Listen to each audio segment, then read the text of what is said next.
Now, there was obviously a bit of a disgruntled Cobra meeting, or a bit of a stressful one, because the Met Police Commissioner, Sir Mark Rowley, grabbed a journalist's microphone when he was asked a question by the media about two-tier policing.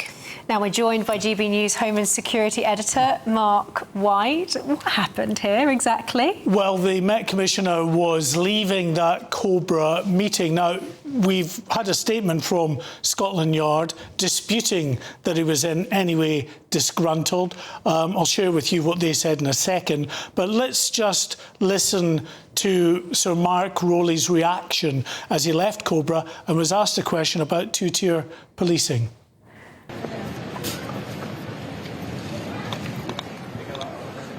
Are we going to end two-tier policing, sir?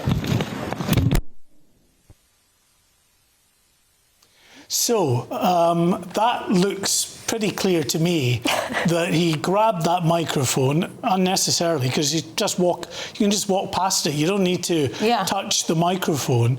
But he grabbed it clearly with such force that it ripped it from the handle that the microphone sits in, and then that disconnected the microphone from the cable, so the sound went dead at that point as the press were pursuing Sir Mark Rowley over the road. Now, Scotland Yard have just said that the Commissioner had a positive and constructive meeting with the Prime Minister and partners across government and policing. Right. They then said, and presumably this is their explanation as to why he grabbed a microphone, he was in a hurry to return to New Scotland Yard to take action on the agreed next steps. They can't expect the public to believe that. I mean, if you're in a hurry, you don't grab the microphone from a journalist. You're actually wasting time, aren't you, really?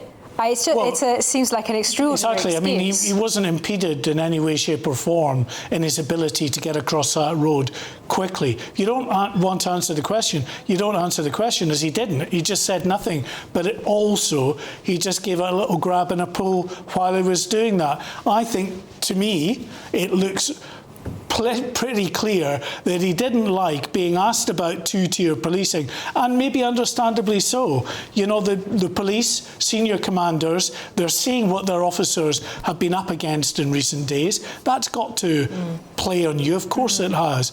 And I'm sure they don't like being accused of two-tier policing. But there's no way that required a grabbing of a microphone and pulling it off. We've just seen Keir Starmer denying that there is two-tier policing. But does that, seeing Mark Rowley pulling that microphone there, does that not send the message actually that, I mean, this is a senior person in the Met, effectively, assaulting freedom of the press. It's quite a serious thing to do, and to brush that aside and say that it's just because he was in a hurry seems like an extraordinary thing to expect the public to believe. Well, for me, what it says is, it's completely out of character. The man I've known for quite a few years, from the time he was in charge of counter-terrorism policing, always very measured, but that seemed to be just a little moment of, what do they describe? Moment of madness.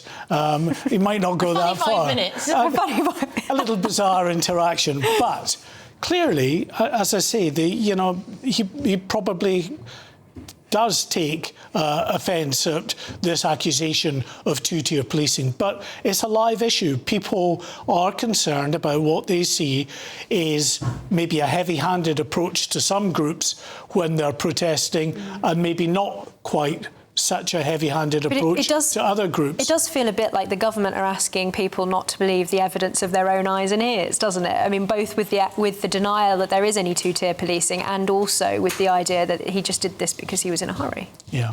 Well, indeed, as I say, that is Scotland Yard's response to what he did. They didn't even directly reference it, but just said that he was in a hurry. But in terms of two-tier policing, clearly people have a mind back to what happened in Hare Hills in Leeds when that rioting broke out there. Police cars damaged and overturned, a bus set on fire, bricks and other missiles thrown at those officers.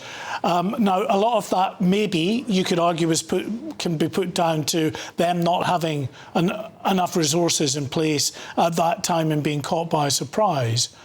But it comes against a backdrop backdrop of what, people do see as a different approach. For instance, there's a video that's got quite a lot of traction on social media over the weekend that shows a police liaison officer in Stoke telling a group of Muslim men there that they should, if they are planning to go and confront other protesters, leave any weapons they have at the mosque, which just seems utterly bizarre to me, that any police officer would even say that to a group. So, may I ask, so we've heard from the Prime Minister now 3 times, I believe, in the last couple of days or so, and he hasn't mentioned any other violence, protests, riots from any other community, as it were, other than the far-right thugs. Why do you suppose that is? And is that a problem going forward in how they deal and handle with these types of outbreaks? Well, the far-right thugs is their narrative that they want to hammer home, that they believe that all of the disorder that we're seeing is, or disorder that has been brought about by the far right. And I think we said on this channel on multiple occasions that I think, mischaracterises what's happening here. Yes, of course, there are members of the far right in and about that and instigating and antagonising a situation.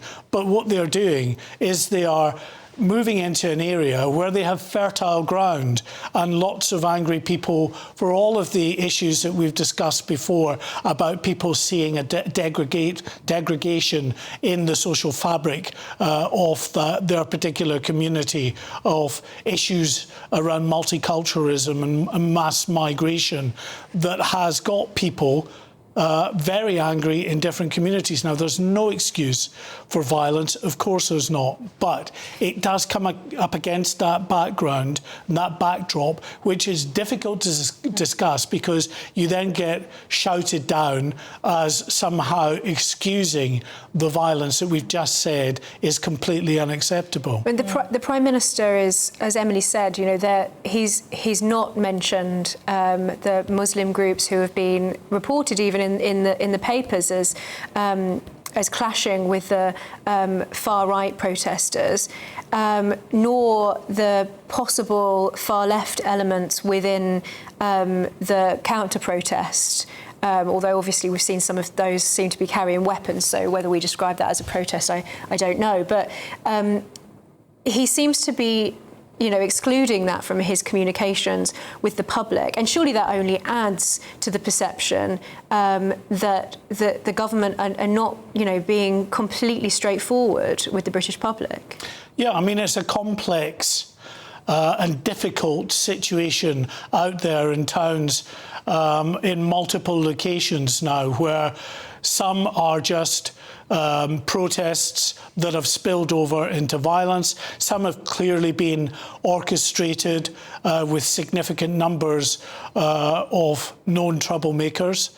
Others are situations where rival groups, and you mentioned the anti-racism groups who are made up themselves of complex groups. Yes, you've got concerned citizens in there, but you've also got far left individuals, Antifa, and lots of other people within these groups that are looking for trouble in the same way that those on the other side have elements that are looking for trouble and disorder too. Well, it's a very complex picture. Thank you very much indeed, Mark White, our Home and Security Editor there. Now,